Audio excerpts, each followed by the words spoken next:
Hey everybody, welcome back to Burns Reviews. Today we're talking about Kevin Bacon and the horror supernatural You Should Have Left. Did you ever watch a movie and immediately the events just like fade away? Yes. That happened with this movie. I don't know. Kevin Bacon's in it. Kevin Bacon is 62 years old. Amanda Seyfried is 35 years old. They do address the age difference in the movie. Oh man. Sunblock. Kevin Bacon is dating an actress, Amanda Seyfried. You know, their marriage is a little rocky, and they decide they need to get away. So they go on Airbnb, and they go to the house, and the house is haunted. There's like Polaroids, and the lights are going on and off. The walls don't make sense. You know, there's like a shadow on the wall, and the little girl is like seeing stuff, and this is a bad movie. You know it. I know it. I'm gonna put my Trump hat. I know it. You know it. Even Kevin Bacon knows it. Everybody knows it's a bad movie. Okay. He does this. He knows it. Everybody knows it. It's a bad movie. So, let's talk about the positives. I think Kevin Bacon's a good actor. I think Amanda Seyfried's a good actor. I think the little girl was... Because children's stars tend to be awful. I thought she was okay. It's 90 minutes, which is a tight movie, in theory. But it's not in this movie. It's almost like you are Kevin Bacon, and you're, like, unbalanced going... What's going on? And I'm like, we're only 30 minutes in? Until you get to like the last 30 minutes of this movie, it's a lot of who gives a fuck. I gotta make dinner.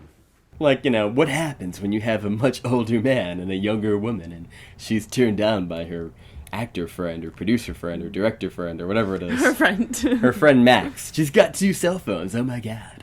You know, it feels like a drama. Like it could have been an episode of like This Is Us or something like that. It could have been an episode of like Goosebumps or like The Twilight Zone, where like you could have chopped pieces out, made it a tight 45 minutes or an hour even, and it probably would have worked better. But it felt bloated by making it 90 minutes. Like you don't have enough content or story to warrant a 90-minute story. Honey,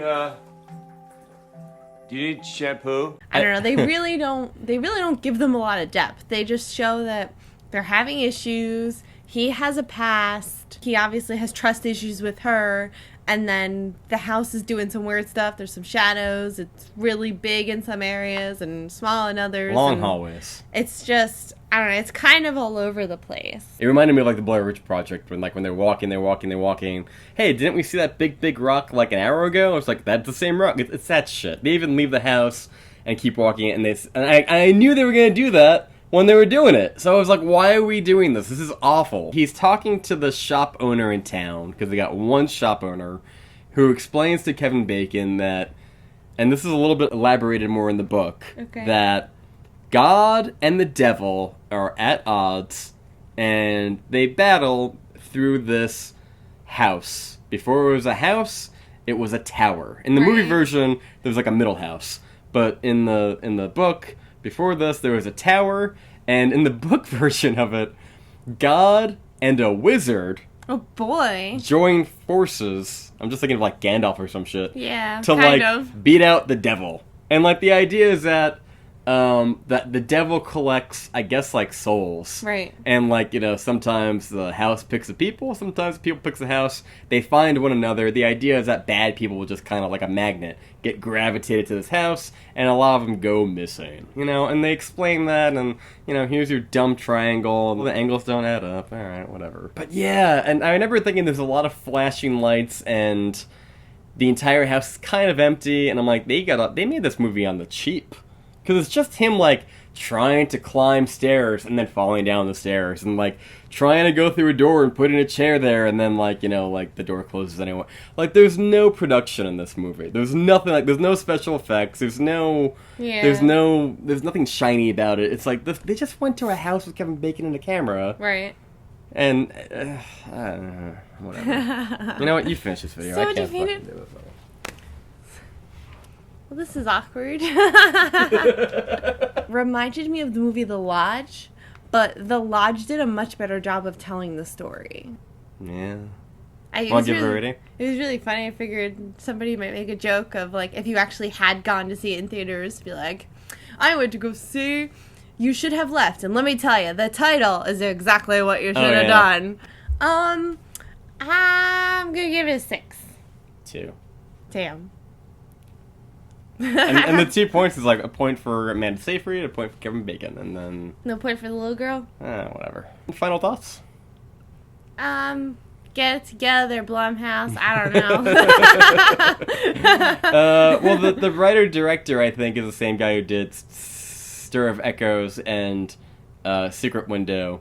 Stir of Echoes, I don't remember it, but I remember liking it. Okay. And then Secret Window, I think if you just got rid of, like, a little bit of the ending, I'd be more okay with it. There's a really cheesy scene with a character biting into an ear of corn that makes me laugh every time.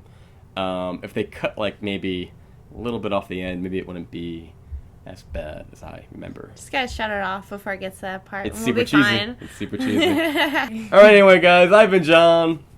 This has been Cassie. Sorry we're not a little more enthused, especially me. She's always enthused. If I can make a recommendation, go watch Secret Window, or especially Stir of Echo. By far superior films. And I just, comment down below about your thoughts. Maybe I'm missing something. If you read the book, maybe there's something cool in there. If you like the movie, I don't know. Comment down below about what you thought about. You should have left. You trying to call it the last house on the left. It's great. We have other videos which were much more enthused in tone with and upbeat, and this is probably the most sour video I've done, so don't get the wrong idea. We're a lot more peppy in the other videos. Until next time, I've been John. This has been Cassie. Thank you for watching. You've been burned, and we will see you next time.